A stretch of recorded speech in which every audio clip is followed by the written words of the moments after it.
Buenas noches, chicos. ¿Cómo están? El día de hoy vamos a revisar el último tema que nos correspondería de enfermería en urgencias, el cual es de enfermedades emergentes. Antes de iniciar, no sé si alguien revisó tal vez el material que está en la plataforma o tiene alguna duda para ayudar a resolverle, por favor.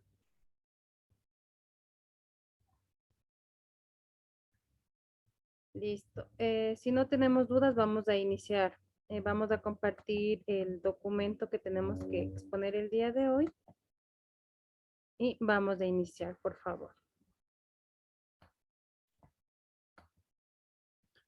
Entonces, como todos saben y revisaron, el día de hoy nos toca revisar acerca de patologías emergentes y reemergencias en urgencia.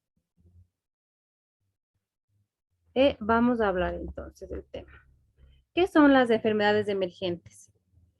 Enfermedades emergentes, vamos a ver un poquito a partir de la historia. En la historia más o menos de 1992, el Instituto de Medicina de los Estados Unidos definió como enfermedades emergentes aquellas cuya incidencia se ha incrementado desde las pasadas 2 décadas o amenaza incrementarse en un futuro. ¿Ya? Ya vamos a ver de qué se trata y cuáles son estas, ¿ya? Para ir identificando un poquito. Luego también tenemos aquí la terminología de enfermedades reemergentes. Las enfermedades reemergentes, en cambio, son aquellas que supuestamente ya fueron controladas aquí en nuestro país o en diferentes países y reaparecen nuevamente en proporciones epidémicas. Y esto que van a constituir una amenaza para toda la población, ¿no es cierto? Entonces, en sí, enfermedades reemergentes se refieren al resurgimiento de enfermedades que ya habían sido aparentemente erradicadas en cada uno de los países, ¿ya? También se las conoce como a las enfermedades reemergentes como enfermedades infecciosas, conocidas que después de no constituir un problema de salud aparecerán a menudo cobrando proporcionadas epidemias. ¿Ya? También vamos a ver más adelante un poco de estas con ejemplos, ya un poquito más adentro de estos temas. Luego tenemos cuáles serían los factores que intervienen en la aparición de estas enfermedades, tanto las emergentes como las reemergentes.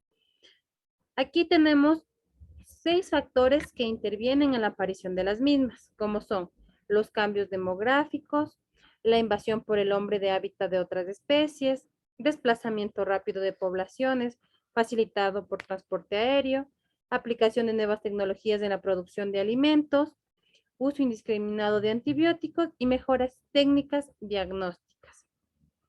Aquí estamos hablando de los mismos factores relacionados con este tipo de enfermedades y acá lo que vamos a hacer es revisar uno por uno cada una de estas patologías. Entonces vamos a ver el primer factor que trata de factores demográficos y de comportamiento. Básicamente esto gira en torno al crecimiento demográfico y el aumento de la urbanización mayor. Entonces, ¿qué pasa? Que, por ejemplo, como vemos aquí en la imagen, vemos aquí que debido a la migración, ¿no es cierto? Debido a la migración que existe bastante ahorita, sobre todo en países de tercer mundo, ¿qué pasa debido a las dificultades, circunstancias que se vive en cada país? Una de las causas más comunes es que la gente migre de un país a otro país. ¿Y qué es lo que pasa con ello? Nos traen enfermedades que aparentemente en nuestros países ya estaban erradicadas. No sé si alguien recuerda más o menos en el año 2018-2019, teníamos un brote, hubieron brotes del sarampión, cuando las personas del país vecino de Venezuela empezaron a venir para acá a Ecuador, eh, en estos años, aproximadamente 2018-2019, empezaron a llegar y empezó a incrementarse casos de sarampión, cuando aquí en nuestro país esta enfermedad ya estaba prácticamente erradicada. Entonces, uno de los ejemplos claros y que nosotros como país lo vivimos muy de cerca es esto. ¿Cómo lo controlamos aquí en nuestro país? Pues gracias al esquema de vacunación. Al esquema de vacunación que se cumple, que se sigue con niños menores de 5 años, ¿ya? Ahora, actualmente aquí en nuestro país administramos el sarampión, rubiolas y paperas, la vacuna contra estas enfermedades en 2 dosis, una sola vacuna, que es al año y al año 6 meses, ¿ya? También existen otros refuerzos a los 5 años, 7 años, dependiendo de la condición del niño, dependiendo de qué dosis recibió y cuántas dosis ha recibido, ¿ya? Entonces es muy importante saber a qué se refiere. Entonces, si no lo hubiéramos podido controlar, si no hubiéramos hecho rápido como Ministerio de Salud Pública, como sistema sanitario aquí en nuestro país, si no se hubiera actuado con rapidez, las autoridades no lo hubieran hecho, ¿qué pasaba? Esto se hubiera descontrolado y todos nuestros niños que todavía no estaban en edad de recibir la vacuna o tal vez los que por ciertas circunstancias no la recibieron, hubiera habido nuevamente un brote, hubiera podido convertirse incluso en una epidemia, ¿ya? Entonces se tomó acciones oportunas, yendo a los aeropuertos, revisando los terminales terrestres y vacunando a los niños que tal vez estaban ingresando a nuestro país sin vacunas para evitar contagios, ¿ya? Entonces, es muy importante esto de los factores demográficos, ¿no es cierto? Porque querramos o no, en el ser humano, la persona va a ser el medio de transporte del virus, ¿ya? Para que se desencadene la enfermedad. Luego también tenemos aquí en este punto número 1 que habla de factores demográficos y de comportamiento. También tenemos los factores de comportamiento, ¿ya? Entonces, una de las enfermedades más comunes y con mucha incidencia que tenemos, sobre todo aquí en nuestro país, es el VIH-Sida. Como sabemos, esta enfermedad se transmite por el comportamiento humano, ¿no es cierto? El VIH-Sida, nosotros, ¿cómo sabemos que se contagia esta enfermedad? Tenemos que dejar atrás estos mitos que por ver a una persona, por abrazar a una persona con VIH, por dar la mano a una persona con VIH nos contagiamos, puesto que no es así. Existen dos formas precisas de que existe el contagio de VIH y son por relaciones sexuales y por transfusiones sanguíneas, ¿ya? Entonces, si nosotros le damos la mano a una persona que tiene VIH, no pasa nada, no nos vamos a contagiar de esta enfermedad. Si nosotros le damos un abrazo, si compartimos con esa persona, no nos vamos a contagiar. Inclusive, ni siquiera con un beso no nos vamos a contagiar, ya que el virus no está en la saliva, sino está en la sangre y en los fluidos de las relaciones sexuales, ¿no es cierto? Entonces, aquí también se considera uno de los factores importantes para que hayan estas enfermedades, es un inicio de relaciones sexuales a edades muy tempranas. También tenemos, es por eso que se topa esto del VIH, porque nosotros aquí en nuestro país tenemos un índice de inicio de relaciones sexuales a muy temprana edad. Sí, es por eso que aparte del VIH-Sida, también tenemos alto índice de embarazos en la adolescencia, ¿ya? Otro factor dentro del comportamiento humano y hábitos tenemos lo que es la drogadicción. La drogadicción también es considerado un comportamiento humano que va a ocasionar que hayan enfermedades o que puedan existir con mayor prevalencia este tipo de enfermedades. ¿Sí? Por ejemplo, aquí la hepatitis B o el VIH nuevamente puede ser transmitido por la drogadicción. Como les dije anteriormente, el VIH se transmite también por transfusiones sanguíneas. Entonces, las personas cuando están consumiendo drogas, cuando se han convertido en personas drogadictas, ¿qué pasa? Que estas personas van a inyectarse la droga, ¿ya? Entonces, en el momento que van a inyectarse la droga, estos no les importa compartir la misma jeringa. Entonces, esta persona se va a inyectar la droga y con la misma inyección que está con sangre, que está ya con la sangre de la persona que se drogó, se va a poner nuevamente la inyección con esa misma jeringa. Entonces, de aquí el por qué se contagian las personas que consumen drogas, las personas que son consideradas como drogadictos, ¿ya? Y se puede transmitir así el VIH. También la hepatitis B también es una enfermedad muy común, sobre todo en personas que inician tempranamente su vida sexual activa o también en personas que consumen drogas. Recuerden que la hepatitis B también es una enfermedad que se transmite por relaciones sexuales, ¿ya? Luego tenemos otro factor importante que son factores tecnológicos e industriales. Aquí tenemos lo que es la contaminación del suelo y agua, migración de fauna tal indiscriminada, hombre como eslabón de intermedio de agentes que afectan a los animales. Aquí en cuanto a la contaminación del agua y suelo, lastimosamente nosotros, los humanos, somos los causantes de la contaminación, ¿no es cierto? Nosotros mismos al instaurar pues las grandes empresas, los vehículos, sí que pasa que estas tienen, emanan mucho aire contaminado y vamos a contaminar el ambiente, vamos a contaminar también el agua, sí, el suelo. Entonces, somos nosotros mismos somos los causantes de las enfermedades que estamos provocando que existan o que prevalezcan en nuestra vida diaria, ¿ya? Entonces, una enfermedad, por ejemplo, que es común por una contaminación del suelo, del agua, eh, aquí en nuestro país, lastimosamente, todavía no contamos con agua potable al 100%, ¿no es cierto? Agua que se la pueda consumir sin necesidad de hervirla. Sabemos que todo el agua nosotros tenemos que hervirla para evitar que existan enfermedades gastrointestinales, sobre todo. Entonces, existen, por ejemplo, enfermedades gastrointestinales que son muy comunes, que son emergentes, sí, porque si una persona que tal vez está con dolor abdominal, que está con diarrea, que está con vómito, por haber consumido agua que estaba contaminada, ¿qué va a pasar? Esa persona tiene riesgo de morir, lógicamente. ¿Por qué?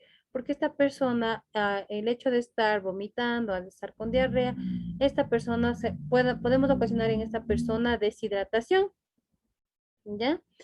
También cuando nosotros tal vez regamos el agua en las plantaciones, ¿no es cierto? Consumimos, ya hablando de contaminaciones del suelo, hablando, por ejemplo, algo tan básico, tan sencillo. Nosotros, por ejemplo, vamos y compramos unas fresas, ¿ya? Nosotros sabemos cómo crecen las fresas, ¿no es cierto? Las fresas crecen en la tierra, ¿no? Igual que las lechugas, por ejemplo. Estas, estos alimentos, ¿qué pasa? Que generalmente nosotros, los humanos, vamos a hacer que estos alimentos se vuelvan peligrosos para el consumo. ¿Por qué? Porque estamos contaminando nosotros mismos el suelo, estamos contaminando nuestros alimentos, porque generalmente cuando las personas que viven en el campo, ¿no es cierto? Nosotros hemos ido, conocemos, sabemos cómo es ahí, se tiene pues el lugarcito donde están criándose los animalitos, más acá está el lugar en donde estamos, el terrenito donde se tiene sembrado. ¿Qué pasa? Que a veces eh, se tiene junto estas dos partes y eso está malo, está muy mal. ¿Por qué? Porque muchas veces dicen, vamos a hacer el aseo de la chancherita donde estamos teniendo nuestros chanchitos. ¿Y qué pasa con toda esa agua que sacamos de la chanchera que estamos haciendo el aseo? La estamos eliminando ¿a dónde? A las plantaciones que tenemos al lado, ¿ya? Entonces, sin querer nosotros hacer daño, estamos haciendo que haya una contaminación cruzada, ¿no es cierto? ¿Qué pasa? Que lo que estamos haciendo, el aseo para mantener a nuestros animalitos eh, bien cuidados, eso estamos botando sobre las plantas, ¿ya? Sobre nuestras plantaciones. Entonces eso va a provocar o va a causar una infección. Nosotros conocemos un virus, una bacteria, un virus, un microorganismo que va a estar presente en esto, ¿ya? ¿Qué es esto? Es la cisticercosis. Es un parásito que se encuentra en estos alimentos. Entonces, con estos alimentos, sobre todo, debemos tener muchísimo cuidado al consumirlo, porque puede ser muy peligroso. ¿Qué es esta enfermedad? Esta enfermedad trata de un parásito, como les digo, que va a subir hacia el cerebro y va a ocasionar daños que en muchos casos pueden ser irreversibles. Entonces, nosotros mismos como personas, como humanos, somos las ocasionantes de que existe este tipo de contaminación, ¿ya? Luego tenemos otro factor que habla sobre los factores de desarrollo económico y utilización de tierra. Igual, eh, nosotros como humanos, lastimosamente realizamos acciones, como dicen, toda acción tiene su reacción, ¿no es cierto? Entonces nosotros, por el mismo hecho de estar invadiendo los bosques, las selvas, también nos vamos a estar nosotros metiéndonos en un ambiente que no deberíamos, ¿no es cierto? Vamos a estar acabando con una vida que ya está ahí, una vida en el bosque, en la selva, una vida de qué, una vida de los animalitos, la fauna, la flora, ¿no es cierto? Nosotros al estar invadiendo ese espacio, estamos haciendo que muchos de estos animalitos se queden sin su hábitat, ¿ya? Entonces nosotros mismos nos estamos exponiendo a que llegasen a pasar ciertas enfermedades, como por ejemplo la fiebre amarilla, la rabia por murciélago, la fiebre hemorrágica. En este caso, lo que ahorita estamos pasando en nuestro país, bueno, y en todo el mundo, a nivel mundial, ¿no es cierto? ¿Qué es? El COVID, ¿no es cierto? El COVID-19. ¿Cómo aparentemente apareció esta enfermedad? Según lo que nos cuentan, ¿no es cierto? Según lo que hemos escuchado y según lo que estábamos pasando, esto se convirtió en una pandemia. ¿Pero por qué fue? Si ven aquí que dice exposición a agentes exóticos y enfermedades exóticas, es porque nosotros como hombres mismos estamos como quien dice buscando la enfermedad, ¿ya? Entonces aquí, ¿por qué se dio el COVID? Dice, ¿no es cierto? De muchas fuentes, que alguien creó para terminar un poco con la humanidad, no que fue un invento en un laboratorio y que se le salió de las manos, o no que una persona asiática le dio ganas de comer un murciélago y este murciélago tenía el virus, ¿ya? Y de ahí apareció el coronavirus.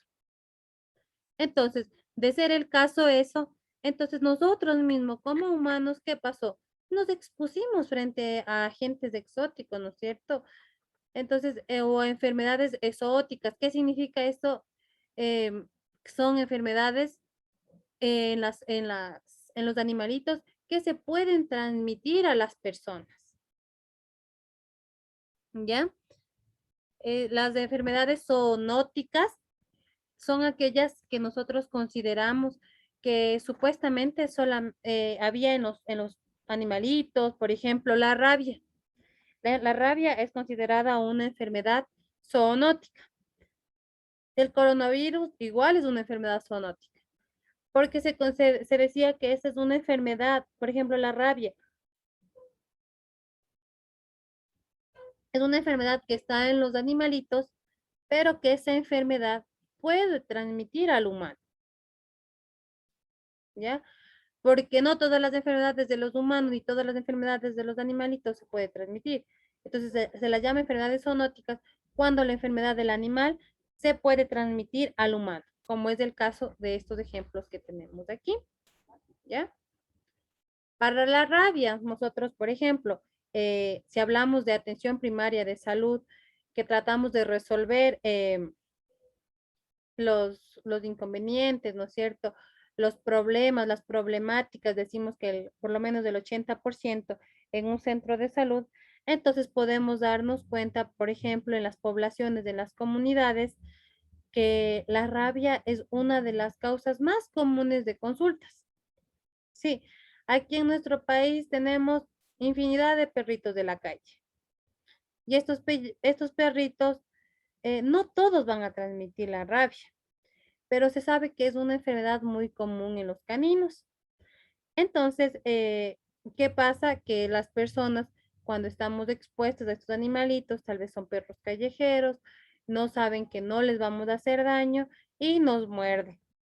Entonces, aquí en nuestro país se sigue un control epidemiológico para vigilancia de los animalitos, los vamos a ver cómo están, igual a la persona que fue agredida. ¿Por qué? Porque si el animalito llegase a morir días después de haber mordido a una persona, es muy probable que el perrito haya sido el transmisor de la rabia, el que transmite la rabia, ¿ya? Entonces nosotros podemos identificar, y aquí en nuestro país, en el primer nivel de atención, cuando un perrito ha mordido a una persona, la persona tiene que acudir al centro de salud, tiene que informar que fue mordido. Si el perro es de la casa, generalmente no se le administra ningún tipo de vacuna, ni preventiva, ni nada. Tal vez lo que se le hace es una buena curación, se le lava bien la herida y ya. Si el perro es de la casa, si el perro tiene vacuna, igual es muy probable que el perro no sea transmisor de la rabia. ¿Con cuáles perros o cuándo hay que una persona debe tener mucho cuidado y debe administrarse las vacunas cuando no se sabe la procedencia del animalito? Hay muchas veces que dicen, por ejemplo, yo estaba viajando y en el camino, un caso que a mí me pasó, decía un paciente que llegó y nos dijo que él había estado yendo de viaje y en el camino se encontró un perrito que le había pisado un carro. Entonces él se paró y se bajó a ver si podía ayudarle al animalito. Entonces el animalito, pensando que le va a hacer daño, le mordió, ¿ya? Entonces ese señor no sabe la procedencia del perrito, ¿no es cierto? No sabía si el perrito tendrá vacunas, no tendrá vacunas, y tampoco podía él estar en vigilancia, porque nosotros necesitamos estar por lo menos 10 días vigilándole a ese perrito para ver qué cambios puede tener. Igual vigilando a la persona. Lógicamente, esa persona se la podía vigilar, pero al perrito no. ¿Quién sabe si el perrito se murió? ¿Ya? Entonces es muy probable que una vez de que los animalitos muerden y son transmisores de la rabia, se mueran inmediatamente, ¿ya? Entonces, en este caso, a este señor que no lo podíamos hacer el seguimiento al animalito, a él sí nos tocaba ponerle el esquema de vacuna antirrábica, ¿ya? Para evitar que este paciente se haya contagiado de la rabia. Como les digo, en el caso de que sea un perrito de casa que tenga todo su carnet de vacunas completo, no hay mayor problema porque sabemos que y estamos pendientes de vigilarle al perrito si tiene espuma en la boca, si empieza a ser más agresivo, todo ese tipo de conductas del animalito, nosotros tenemos que estar pendientes. Pero si sigue todo bien, es muy probable que ese perrito no haya tenido la rabia, ¿ya? Entonces es algo muy común que sucede aquí en nuestro medio. Aquí vamos a encontrar las enfermedades emergentes, como les dije, como es el VIH-Sida, la gripe aviar, el antivirus, la resistencia a la antibiótico-terapia, el virus de la hepatitis C, encefalitis virales, ébola, legionelosis y enfermedad por arañazo de gato. Como ya vimos hace un momento, el VIH-Sida es esta enfermedad, ¿no es cierto? Son dos cosas diferentes. ¿Qué es el VIH y qué es el SIDA? El VIH es el virus y el SIDA es la enfermedad, ¿sí? Entonces no es lo mismo que recién me identifican, me hacen una prueba rápida y dicen, no, ella ya tiene SIDA. No.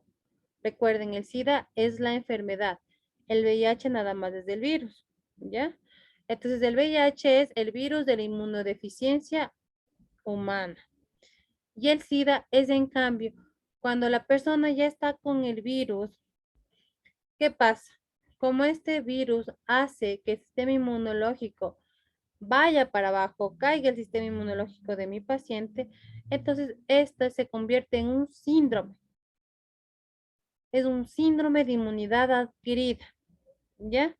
Y es por eso que estas personas, como están con la inmunidad súper baja, estas personas cuando están con esta enfermedad ya mucho tiempo, los antirretrovirales ya no están funcionando en esta persona. ¿Qué es lo que pasa? Que su sistema inmunológico está muy bajo, que inclusive una gripe que a nosotros posiblemente no nos puede hacer nada, a esa persona la puede matar, ¿ya? Porque el sistema inmunológico de ellos es muy diferente al nuestro, ¿sí? Entonces, esa es la diferencia entre el VIH y el SIDA. Luego tenemos otra enfermedad que nos dice que es la gripe aviar.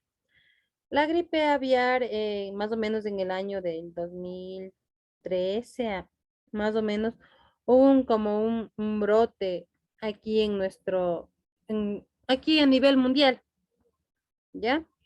En donde hubieron muchísimas personas que morían con esta gripe, ¿no es cierto? Es más o menos, es la gripe de la influenza que nosotros conocemos, ¿ya? Estas existen varias cepas, no hay una sola cepa. Entonces, esta gripe, más o menos en el año 2013, como les digo, se convirtió en una enfermedad que amenazó la vida de muchísimas personas, incluso muchas fallecieron. Entonces, esta también se convierte como una enfermedad emergente. Generalmente en las épocas de lluvia, en las épocas frías, debemos tener muchísimo cuidado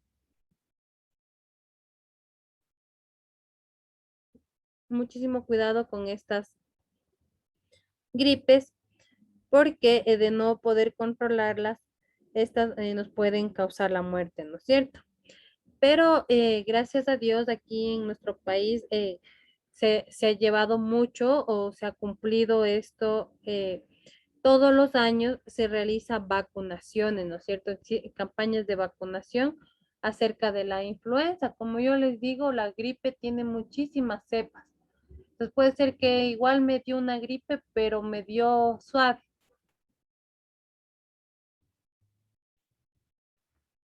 ¿ya? Entonces, no, ahora se lo puede decir que ya lo controlamos un poco con la vacunación. Incluso ahora ya existen antivirales que se los puede administrar cuando un paciente está pasando con una influenza. Entonces, en el hospital ya se les da esta medicación, comúnmente de los oseltamivir que se les administra a estos pacientitos y pues ya no tienen ya no se complican tanto. Sí, ya puede más bien ser tratado de una manera ambulatoria y ya no necesita estar hospitalizado. Luego tenemos esta otra enfermedad que también es conocida como emergente, antivirus. Antivirus es más o menos como igual como una gripe, sus síntomas muy comunes, fiebre alta, dolores musculares, tos, dolor de cabeza. Ya, entonces, este virus del antivirus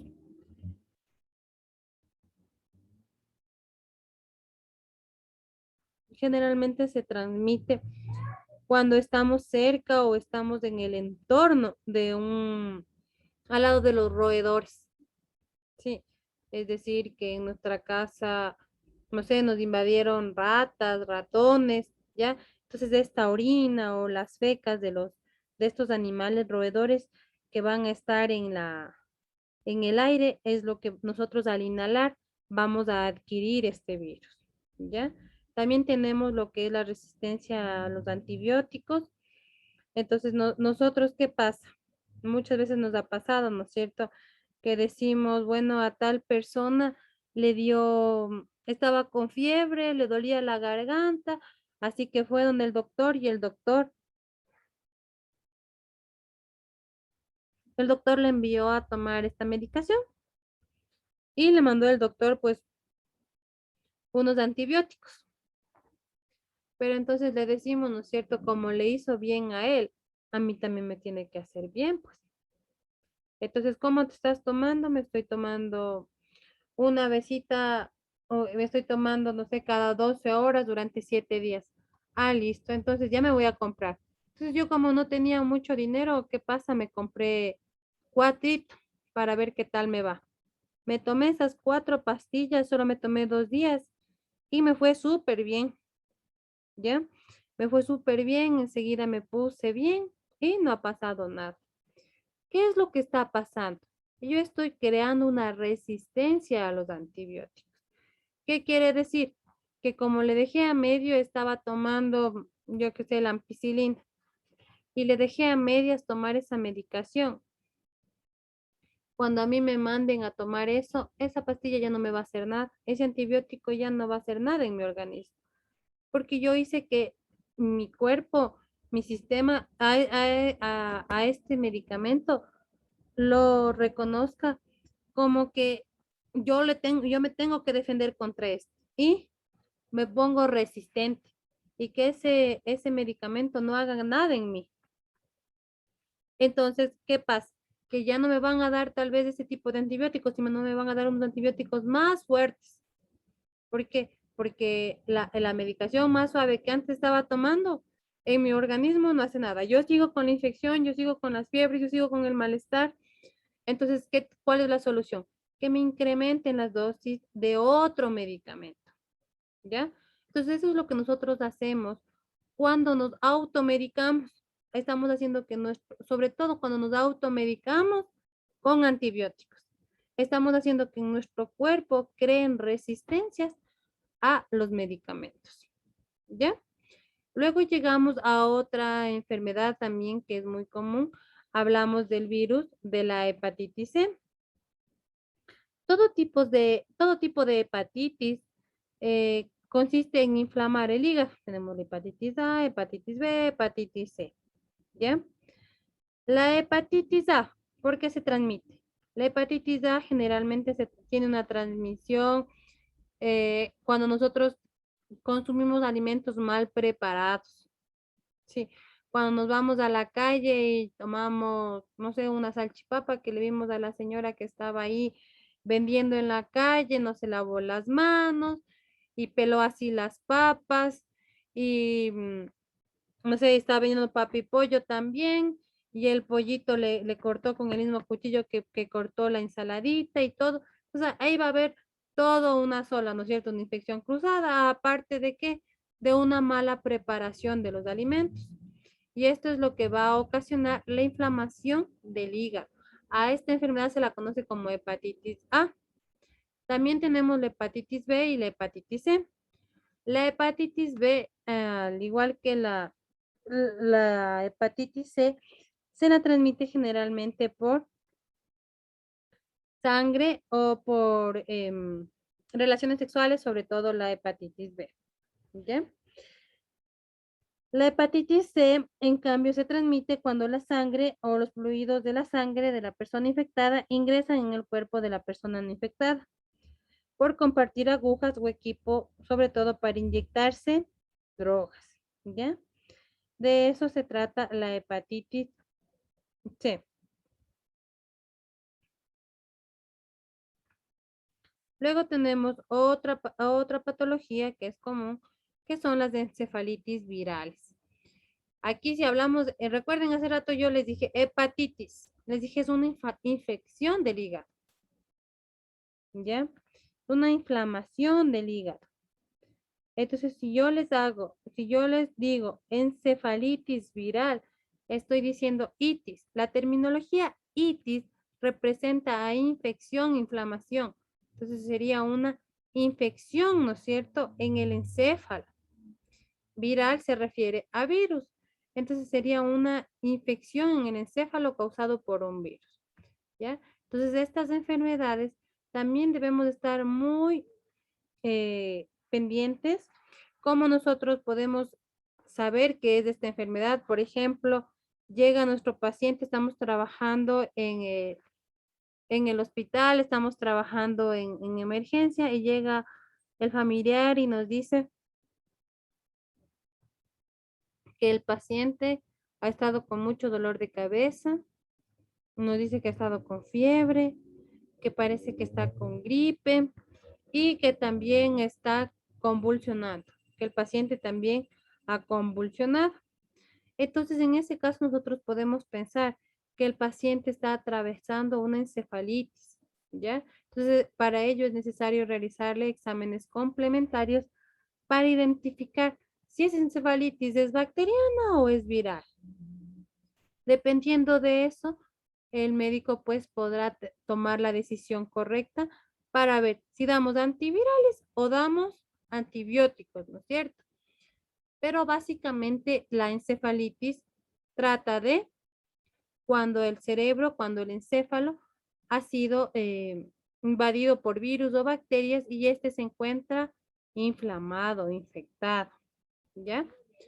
Luego tenemos igual otra patología que podemos revisar aquí, que es considerada también como emergente, se llama, es el ébola. El ébola, gracias a Dios, aún aquí en nuestro país no la tenemos. El ébola es un virus que va a ocasionar sangrado agudo y también fallas orgánicas. ¿Ya qué quiere decir esto? Que va a atacar a ciertos órganos vitales de mi cuerpo, ¿ya? ¿Y qué pasa cuando falla mi corazón, cuando fallan mis pulmones, cuando su función no está siendo la adecuada y la correcta? El paciente incluso puede fallecer, ¿no es cierto? El paciente puede morir por estas causas. Entonces, dando gracias a Dios, todavía no tenemos este virus aquí.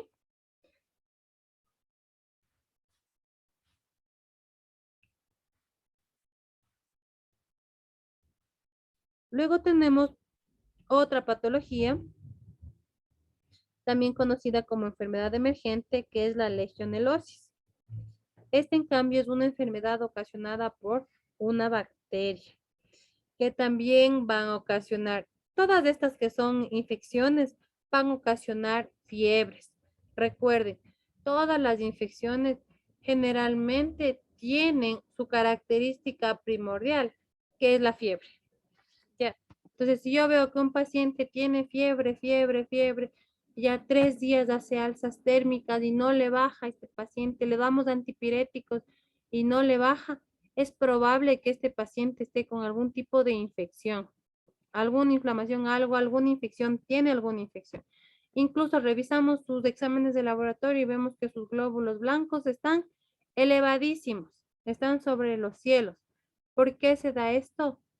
Se da porque el paciente está cursando un periodo inflamatorio, un periodo infeccioso. ¿Ya?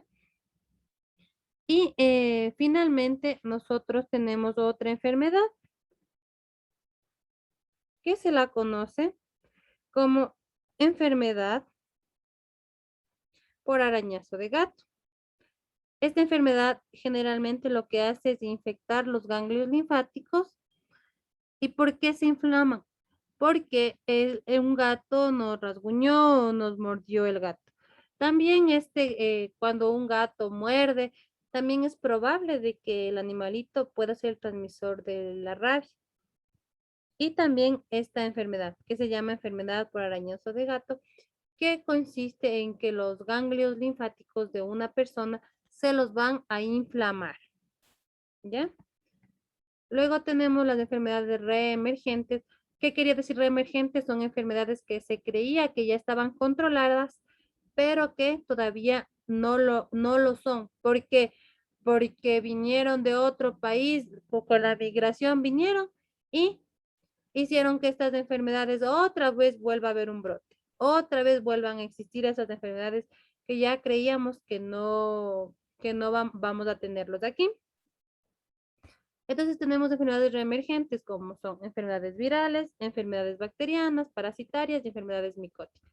Si hablamos de virales, virus, bacterianas, bacterias, parasitarias, parásitas y micóticas, hongos. ¿Ya? Aquí tenemos virales, dengue y fiebre amarilla. En bacterianas, tuberculosis, cólera, difteria. Parasitarias, toxoplasmosis, criptosporidiosis y zosporiasis. Y micóticas, o una muy común que es la candidiasis. ¿Ya? Nosotros también es importante que sepamos, por ejemplo, aquí le ponemos en reemergentes a la tuberculosis. Aquí en años anteriores, sobre todo aquí en nuestro país, muchísimas personas morían con el tratamiento de tuberculosis. Antes a la tuberculosis se la consideraba como una enfermedad, discriminaban a las personas que tenían tuberculosis, porque esta enfermedad generalmente se la conoce o se la relaciona con el VIH. ¿Por qué se la relaciona con el VIH? El VIH, como yo les dije hace un momento, es una enfermedad que ocasiona que mi sistema inmunológico baje, ¿no es cierto? Entonces, ¿qué pasa? Que yo, al tener ese virus, estoy propensa a que cualquier enfermedad se me pegue, ¿sí?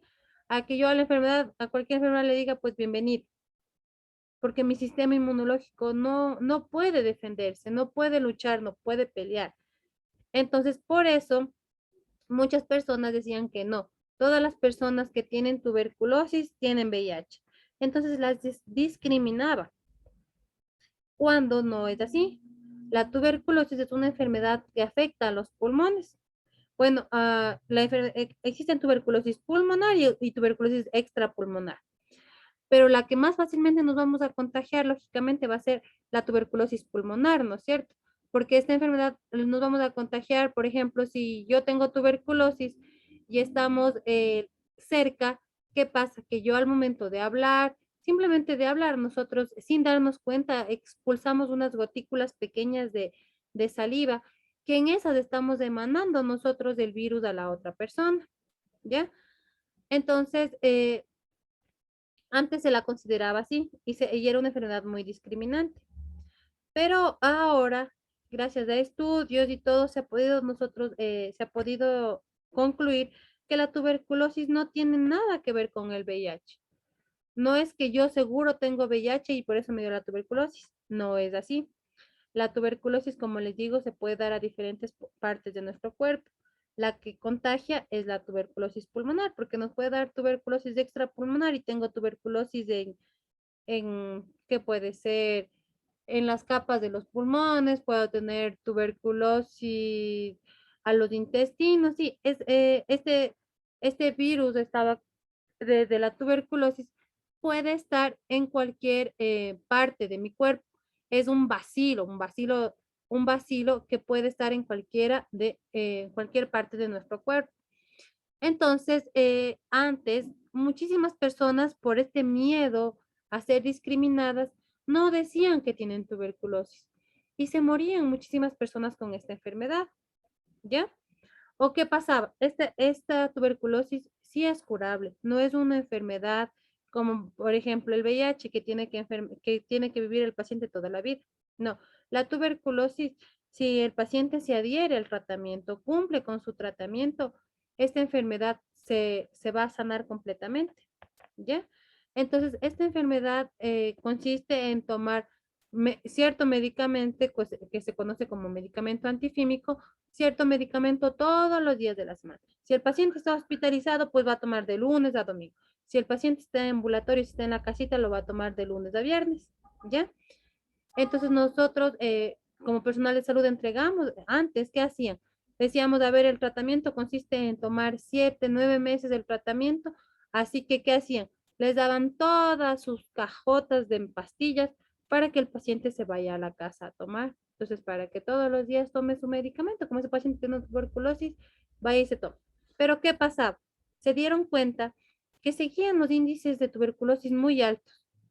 Iban a hacerles visitas domiciliarias a los pacientes y encontraban las fundas completas de medicamentos. Es decir, los pacientes no se tomaban la medicación. Entonces, ¿qué se estaba haciendo ahí? Se estaba desperdiciando la medicación, ¿no es cierto? Porque se estaba entregando a los pacientes y esta medicación no la tomaban. También se estaba haciendo que haya más incidencia, estábamos haciendo que haya resistencia a estos medicamentos, porque el paciente tomaba ahora y luego se acordaba que tenía que tomar después de 3 días y volvía a tomar después de 3 días.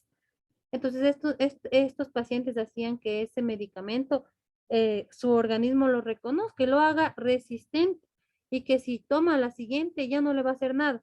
Y va al centro de salud y se hace el control y sigue con tuberculosis. ¿Por qué sigue con tuberculosis? Porque solamente se tomaba el tratamiento de vez en cuando, cada que se acordaba. Entonces, ¿qué pasa con esto? como ya se volvió resistente el paciente a ese medicamento, entonces el médico, el personal de salud, ¿qué tiene que hacer? Tiene que volver a buscar qué tipo de tratamiento. Ahora, ¿con qué antifímico tenemos que tratar a este paciente de tuberculosis?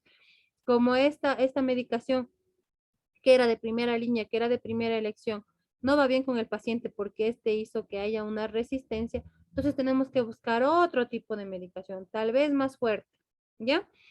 Entonces, como veíamos que esto no estaba funcionando, como vieron que esto no funcionaba, entonces, ¿qué se inventaron? Se inventaron algo que se llama un DOTS.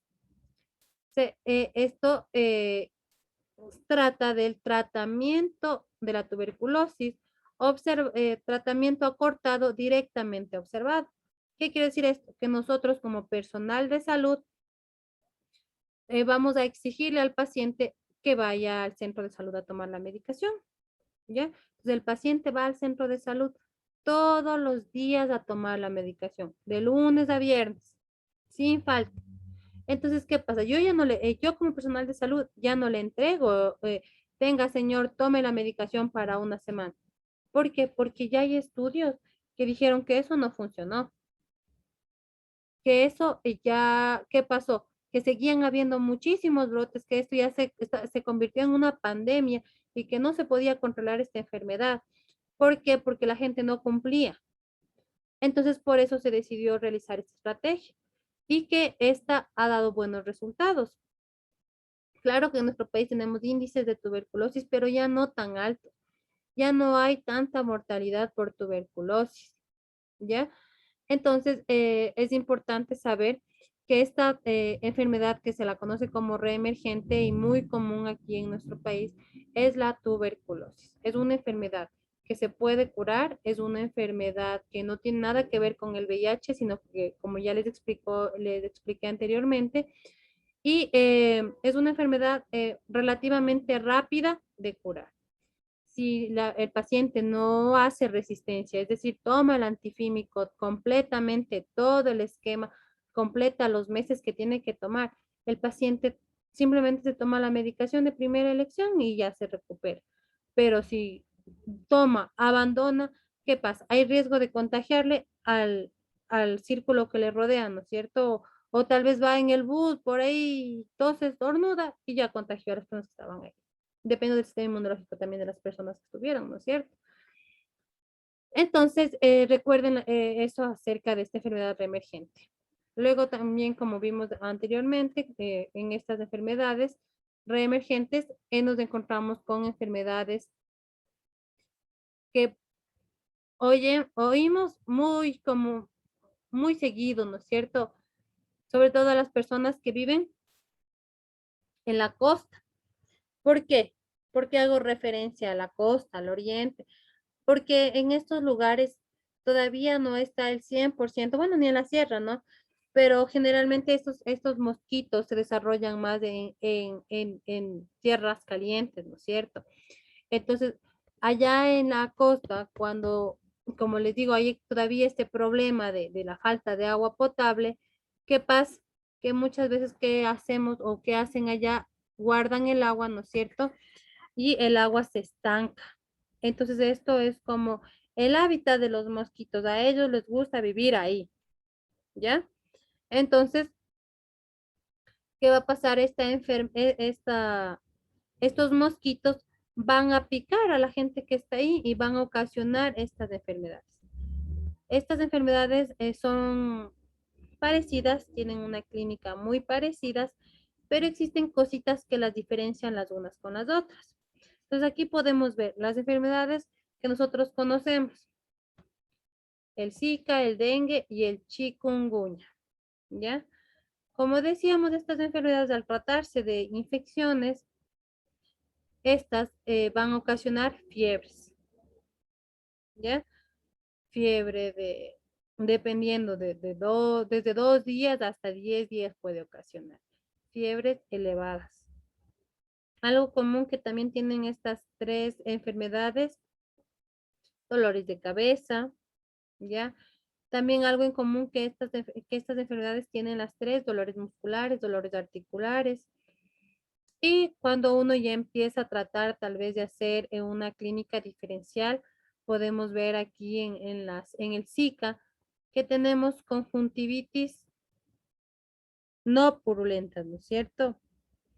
A diferencia de las otras patologías, ¿ya? Salpullido igual encontramos en las tres porque se trata de una picadura de un mosquito.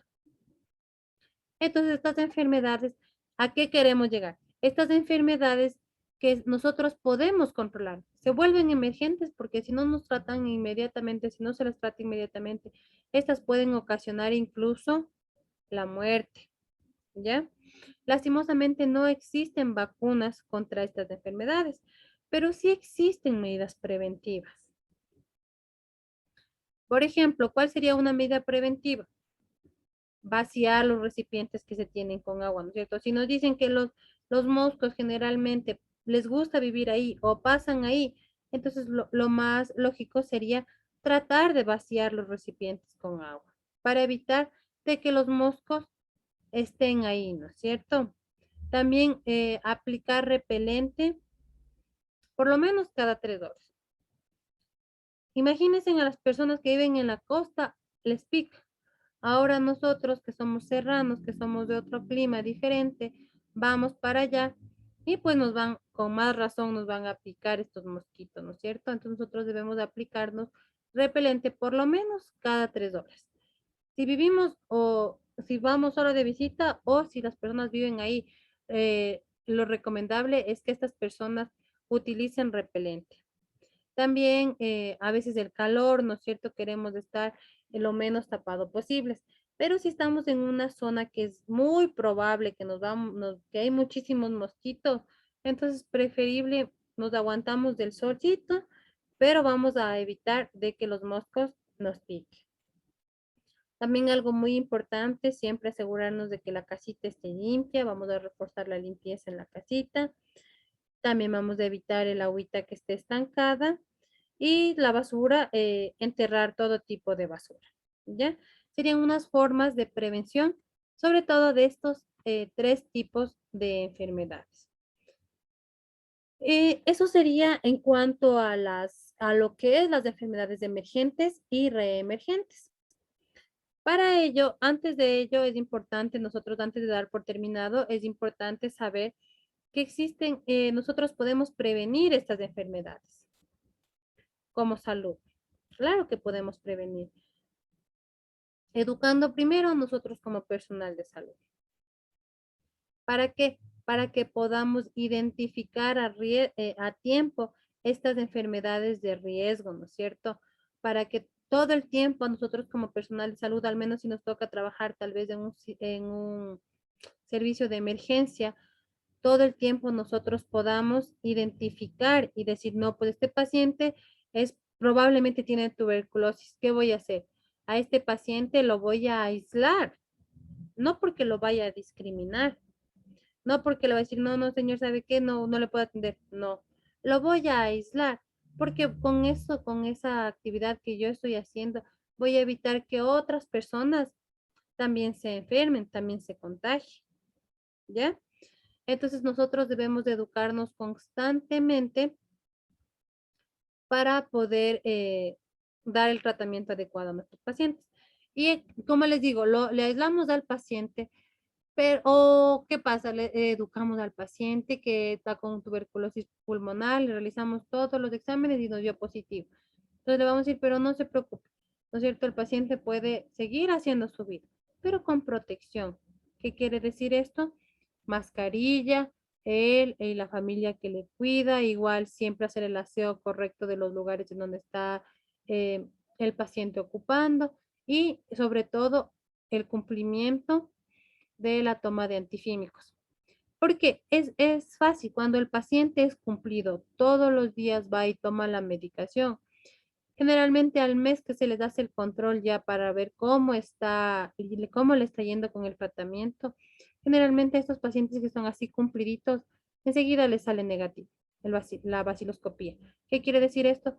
Que el tratamiento está siendo efectivo con este paciente, ¿ya?